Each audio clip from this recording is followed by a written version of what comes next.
Hello friends, welcome back to the channel. भाई आज का वीडियो बहुत ज़्यादा इंपॉर्टेंट होने वाला है। पौड़ी की तरफ हम आए हैं। अभी आप देख सकते हैं कंडोलिया मंदिर के बगल से हम अपनी जर्नी को स्टार्ट कर रहे हैं। जो लोग यहाँ से आए हैं उन्हें पता है कितनी अच्छी लोकेशन है यहाँ पर। ये जो रोड है ये कंडोलिया रोड है। तो यहाँ पर से हम अपनी जर्नी स्टार्ट करेंगे। इस वीडियो में हम देखेंगे कि आपको अपनी गाड़ी को कम स्पेस में किस तरह से अच्छे से चलाना है, जिससे कि कॉन्फिडेंस बनेगा और दिक्कत निकल के नहीं आएगी। अब देखिए, इस वीडियो में हम side judgement, steering control, foot control सबके बारे में देखेंगे। सिचुएशन के हिसाब से मैं आपको चीज़ें समझाता रहूँगा। अब देखिए, रोड काफ़ी संकरी है, काफ़ी अच्छी लोकेशन है। यहाँ पर अगर साइड जजमेंट लेने की नौबत आती है तो लेफ्ट साइड आपको स्पेस का अच्छे से इस्तेमाल करना है। अभी थोड़ा सा आप देख सकते हैं मैं सेंटर में चल रहा हूँ, क्योंकि अगर मैं पहले से ही कोने में चलूँगा तो हो सकता है सामने से जो गाड़ी आए फिर मुझे और ज़्यादा स्पेस ना मिले साइड में। तो थोड़ा सा अभी मैं सेंटर में चल रहा हूँ। सामने से जैसी गाड़ी आएगी मैं अपनी साइड पर अपनी गाड़ी को लगा दूँगा। अब लेफ्ट साइड के जजमेंट के लिए सेंटर पॉइंट आपको ध्यान रखना है, और राइट साइड के जजमेंट के लिए ये ए पिलर से राइट साइड रहनी चाहिए गाड़ी, सेंटर से लेफ्ट में रहनी चाहिए, ताकि आपको दिक्कत निकल के ना आए। स्टीयरिंग में कुछ दोनों हाथ इस तरह से रखने हैं। राइट साइड का भी हम जजमेंट देखने वाले हैं। देखिए, अब देखिए, राइट ए पिलर से बाहर रही गाड़ी और अच्छा खासा स्पेस था। मिरर में भी आपने देखा और मेरी गाड़ी एक बार में निकल गई। दोबारा से देखिएगा, ये देखिए। तो ऐसे ही आपको अपनी गाड़ी को चलाना है। अब स्पीड ब्रेकर आने वाला है। यहाँ पर आप देखिए कैसी अप्रोच होनी चाहिए। पैडल्स के साथ जो है आपको कुछ चीज़ें ध्यान रखनी है। देखिए, सबसे पहले ब्रेक का इस्तेमाल करूँगा, स्पीड को कम लाऊंगा। लास्ट मूवमेंट में मुझे क्लच को दबाना है, और जैसे ही फ्रंट के टायर क्रॉस होंगे, ये देखिए, अब मैं धीरे धीरे क्लच को रिलीज़ करना स्टार्ट करूँगा और गाड़ी को फर्स्ट गियर में आने दूंगा। अभी एक और स्पीड ब्रेकर है, तो मुझे दोबारा से यही प्रोसेस करना है। देखिए, ब्रेक लिया, क्लच को पूरा दबाया, फ्रंट के जैसे ही दो टायर क्रॉस हो जाएंगे, ये देखिए, और अब धीरे से जो है क्लच को रिलीज़ करना स्टार्ट करा। इस तरह से छोटे गियर में जब आप स्पीड ब्रेकर को क्रॉस करते हैं तो गाड़ी में पावर रहती है, गाड़ी बंद नहीं होती है। अगर आपकी भी गाड़ी स्पीड ब्रेकर में बंद होती है तो यही अप्रोच रखिए कि गाड़ी को हमेशा फर्स्ट या सेकंड गियर में डालिए, स्पीड को कम करिए और क्लच की मदद से गाड़ी को निकालने की कोशिश करिए। अब दूसरी मिस्टेक जो नए नए ड्राइवर करते हैं यहाँ पर, कि भाई जब भी वो गाड़ी चलाते हैं वो बिना बात के क्लच का इस्तेमाल कर सकते। अब देखिए, यहाँ पे मैंने सिर्फ ब्रेक का इस्तेमाल करा है, क्लच का इस्तेमाल नहीं करा है। जहाँ पर भी आपको रिक्वायरमेंट है वहीं पर क्लच का आपको यूज़ करना है। अगर आपकी भी आदत है कि ब्रेक के साथ आप जो है क्लच का इस्तेमाल करते रहते हैं, तो भाई वो चीज़ गलत है। बिना बात के आपको क्लच को नहीं प्रेस करना है। क्लच वाली कंडीशन भी आपको एक्सप्लेन करूँगा किस तरह से करनी है इस्तेमाल आपको। अब देखिए, स्टीयरिंग को मैं किस हिसाब से कंट्रोल कर रहा हूँ। मैं तो एक हाथ से अभी पकड़ रखा है मैंने स्टीयरिंग को, बट आपको ऐसे नहीं करना है। जब आप सीख रहे हैं गाड़ी, आपको अपने दोनों हाथों की ग्रिप बनानी है स्टीयरिंग में। ये देखिए, राइट से निकली स्कूटी, ये देखिए, और जैसे ही टर्न आ रहा है, देखिए, या तो मैं डाउन शिफ्ट के लिए क्लच का यूज़ कर रहा हूँ, या फिर देखिए सिर्फ ब्रेक की मदद से गाड़ी को कंट्रोल कर रहा हूँ। तो यहाँ पे टर्न्स काफ़ी ज़्यादा हैं। ऐसी रोड में जो है थोड़ा सा पेशेंस चाहिए होता है, ध्यान रखना पड़ता है। साइड से जो है ब्लाइंड स्पॉट बनता है, तो उसके बारे में भी आपको आगे समझाऊंगा मैं कि किस तरह से आपको डील करना है। देखिए, यहाँ पर जो है हल्का सा ब्लाइंड स्पॉट बनेगा टर्न पे, तो अपनी गर्दन को आप थोड़ा सा लेफ्ट राइट कर सकते हैं। ये देखिए, ब्लाइंड स्पॉट बन रहा है ना यहाँ पे, ये देखिए।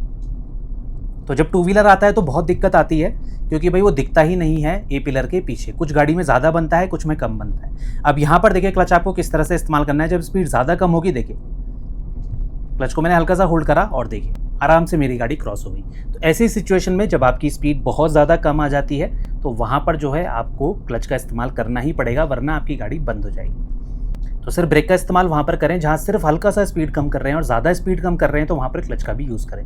अब देखिए, हम थोड़ा सा और संकरी जगह में जा रहे हैं। अब ये जगह ना थोड़ी सी डेंजरस है। यहाँ पर अचानक गाड़ी आती है तो गाड़ी फंसने के चांस ज़्यादा रहते हैं। जो यहाँ के लोकल हैं उन्हें पता होगा। अब तो थोड़ा सा और ज़्यादा खुली खुली रोड दिख रही है। अब देखिए, यहाँ पर जैसी सिचुएशन है, अगर मेरी गाड़ी फंसती है तो देखिएगा आप, मैं क्लच का किस तरह से इस्तेमाल करूँगा।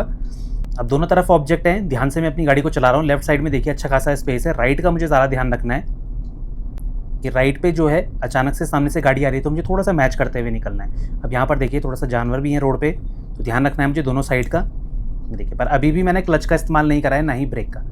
तो कोशिश करिए जितना हो सके आप गाड़ी की स्पीड को कंट्रोल करके चलिए। अब देखिए, सिर्फ ब्रेक का इस्तेमाल करा, मैंने एक डाउन शिफ्ट करा है। देखिए, यहाँ पर ज़रूरत पड़ी क्योंकि गाड़ी को मैंने बहुत स्लो करा। लेफ्ट राइट आपने देखा मैंने कैसे मैच करके निकाला, और बड़े प्यार से गाड़ी क्रॉस हो गई। थोड़ा सा ध्यान रखना पड़ता है जानवर वाले इलाके में, क्योंकि जानवर ना अचानक से आपकी तरफ आता है कई बार, तो उस टाइम पे आपको क्लच का इस्तेमाल करना ही पड़ेगा।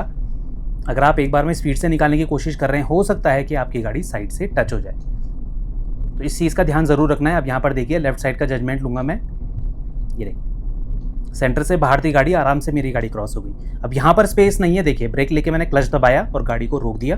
फर्स्ट गियर मैंने लगा दिया है। अभी इस टाइम मैंने न्यूट्रल इंगेज करा है। देखिए, इस गाड़ी को क्रॉस नहीं दूंगा। राइट से देखिए उतने प्यार से ही निकल रही है। और लेफ्ट में सामने वाली गाड़ी निकल चुकी है। अब देखिए आराम से मैंने अपनी गाड़ी को निकाला और अब फर्स्ट गियर लगा दिया। तो इस तरीके से जहाँ पर भी सिचुएशन गाड़ी की फंसने की है वहाँ पर आपको फर्स्ट गियर लगा देना है। अगर ज़्यादा टाइम तक रुक रहे हैं तो आप न्यूट्रल इंगेज कर दीजिए और उसके बाद जो है धीरे धीरे क्लच को रिलीज़ करिए। तो यही अप्रोच आपको रखनी है जब भी आप गाड़ी को चलाना सीख रहे हैं ऐसी जगह में। अब ये वीडियोस जो है मेरी ये नए नए ड्राइवर्स के लिए है जिन्हें कॉन्फिडेंस नहीं आ रहा है। जो एक्सपर्ट लोग हैं उनकी शायद अलग अप्रोच हो सकती है या सीखने वाले की। तो आपको जो तरीका कंफर्टेबल लगता है आप उसी को इस्तेमाल करिए। ज़रूरी नहीं कि जो मेथड मैं बताता हूँ वही 100% आपके काम आएगा। अगर आपको कोई और मेथड अच्छा लगता है तो आप उसको भी इस्तेमाल कर सकते हैं। अब देखिए यहाँ से हिमालय का काफ़ी अच्छा व्यू दिखता है। अभी तो थोड़ा सा धुंध लगी हुई है, नहीं तो मैं आपको दिखाता। तो कभी मौका मिलेगा तो मैं आऊँगा दोबारा से इस रूट पे, तो मैं आपको ज़रूर व्यू दिखाऊंगा यहाँ पे कि कितनी अच्छी लोकेशन है। और मेरा काफ़ी आना जाना रहता है इस रूट पे, तो जितना पॉसिबल हो सकता है मैं कवर करता हूँ इन रोड्स को। ये देखिए लेफ्ट का जजमेंट लिया, आराम से मेरी गाड़ी क्रॉस हो गई। स्टीयरिंग आप देख सकते हैं धीरे धीरे मैं उतना ही कट कर रहा हूँ जितना रिक्वायरमेंट है। अब थोड़ा सा यहाँ पे चढ़ाई वाला इलाका आएगा। अब यहाँ पर देखिए धीरे धीरे स्टीयरिंग को कट कर रहा हूँ मैं। ये देखिए जितनी रिक्वायरमेंट है, एग्जैक्ट मैं नहीं बताता हूँ क्योंकि भाई हर गाड़ी का टर्निंग कटिंग स्टीयरिंग की हर चीज़ अलग होती है, फीडबैक अलग होता है, तो मैं एग्जैक्ट नहीं बताता हूँ। बट आपको जो है स्टीयरिंग में ग्रिप बना के रखनी है। जितनी स्पीड से आप ट्रैवल कर रहे हैं उतना जल्दी जो है आपको इनपुट देना पड़ेगा स्टीयरिंग पे। अब देखिए यहाँ पे राइट तरफ से बाहर और लेफ्ट तो स्पेस है मेरे पास। अब यहाँ पे जानवर है, देखिए हल्का सा बचाते हुए चलूँगा। और देखिए आप मैं क्लच और ब्रेक का बिल्कुल इस्तेमाल नहीं कर रहा हूँ। चढ़ाई पे आपको स्पीड को अच्छे तरीके से कंट्रोल कैसे करना है, सबसे पहली टेक्निक एक्सीलरेटर से आप अपने पैर को लिफ्ट कर दीजिए। जैसे ही आप एक्सीलरेटर से पैर हटाएंगे आपकी गाड़ी का मोमेंटम ऑटोमेटिकली कम हो जाएगा, तो आपकी काफ़ी हद तक स्पीड जो है ऑटोमेटिकली ड्रॉप हो जाएगी। उसके बाद भी अगर देखिए यहाँ से राइट से निकली गाड़ी, ब्रेक के साथ देखिए मैं रेडी था क्योंकि थोड़ा सा लेफ्ट साइड में कंजेस्टेड स्पेस था।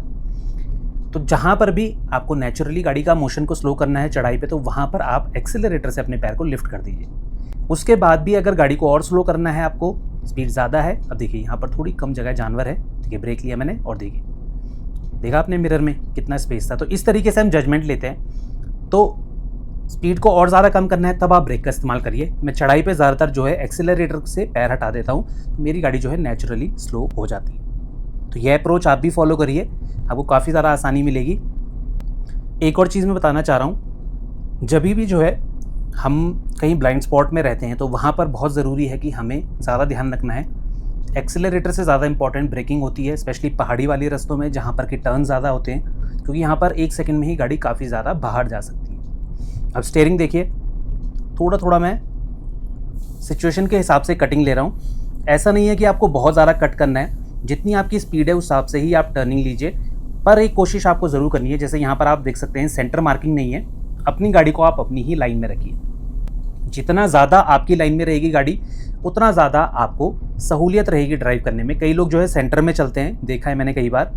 देखिए अपनी साइड में गाड़ी और आराम से टर्न हो गई और देखिए स्टीयरिंग को पूरा कट करा और वापस सेंटर में देखिए। तो उतना ही टर्निंग, उतनी ही अप्रोच, जितनी स्पीड है आपकी उतनी ही ज़्यादा आपको स्टीयरिंग पे अपना कंट्रोल रखना है। स्टीयरिंग कटिंग बहुत ज़्यादा इंपॉर्टेंट होती है। ज़्यादा स्पीड में देखिए जब आप ट्रैवल कर रहे हैं तो जल्दी कटिंग लेनी पड़ती है इस तरीके से। अगर स्लो अप्रोच कर रहे हैं तो हल्के हल्के भी स्टीयरिंग काटेंगे तो कोई दिक्कत नहीं। देखिए और अपनी साइड मैंने गाड़ी को रखा है, यहाँ पर सेंटर मार्किंग नहीं होती है, तो सेंटर में अगर आप चल रहे हैं तो भाई हो सकता है कि गाड़ी जल्दी से आपके नज़दीक आ जाए और आपको पता ना चले, क्योंकि पहाड़ी रास्तों में एकदम टर्न्स पे गाड़ी आती है। कई बार हमारे ग्लास जो है पूरे चढ़े रहते हैं, तो उस टाइम पे हमें सामने वाली गाड़ी का हॉर्न भी ऑडिबल नहीं होता है, चाहे उसने यूज़ कराया चाहे नहीं कराया, आपको ऑडिबल नहीं होगा। ठीक है ना।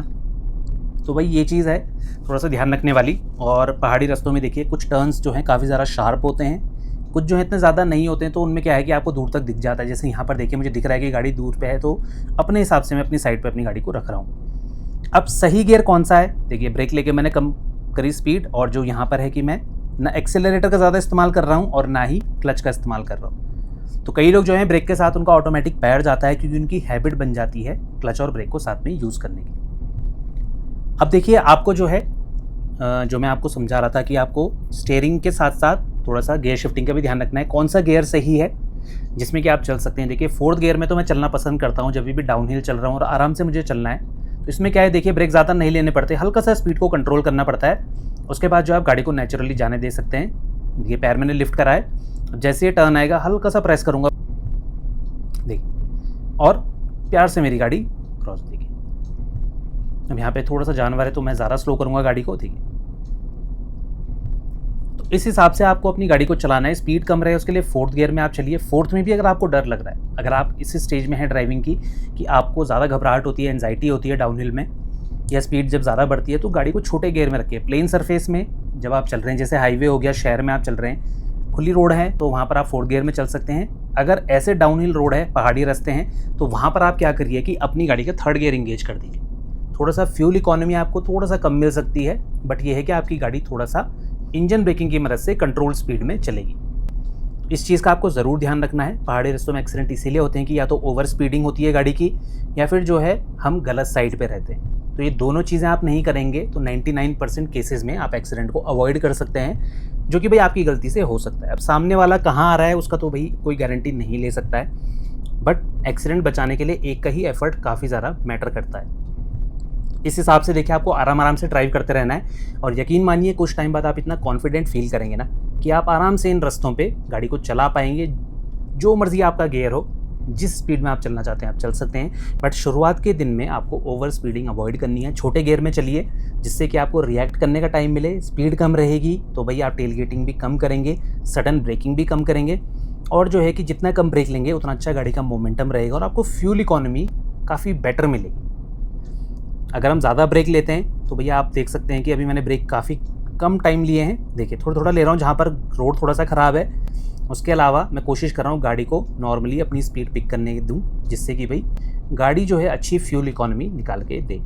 तो यही चीज़ें आपको फॉलो करनी है, यही चीज़ें प्रैक्टिस करनी है जब ऐसी रोडों पर आप चल रहे हैं, क्योंकि पहाड़ों में चलना थोड़ा सा डेंजरस होता है। अब देखिए यहाँ मार्केट आ गया है, थोड़ा सा मुझे ज़्यादा सावधानी रखनी है, तो मैं स्पीड पे थोड़ा सा ध्यान रखूँगा। जैसे ही स्पीड बढ़ेगी थोड़ा धीरे धीरे कम करना स्टार्ट करूँगा। अब जैसे ही टर्न आएंगे, अभी तो स्ट्रेट रोड है, ज़रा डाउनहिल नहीं है, जैसे ही टर्न आएंगे मैं फिर से धीरे धीरे ब्रेक लेना स्टार्ट करूँगा। तो बस इसी तरह से आप ड्राइव करते रहिए, आपको दिक्कत निकल के नहीं आएगी। लोकेशन आपको कैसी लगी, रोड्स आपको कैसे लगी, वीडियो आपको कैसे लगी, प्लीज़ कमेंट सेक्शन में ज़रूर बताना, अगर आप पौड़ी से हैं स्पेशली। तो मिलते हैं इसी नेक्स्ट इन्फॉर्मेटिव वीडियो में। कोई डाउट है आपके मन में, आप कमेंट सेक्शन में हमसे कभी भी पूछ सकते हैं। चलिए नेक्स्ट वीडियो के साथ आपके साथ तुरंत मिलते हैं। Thank you so much for watching.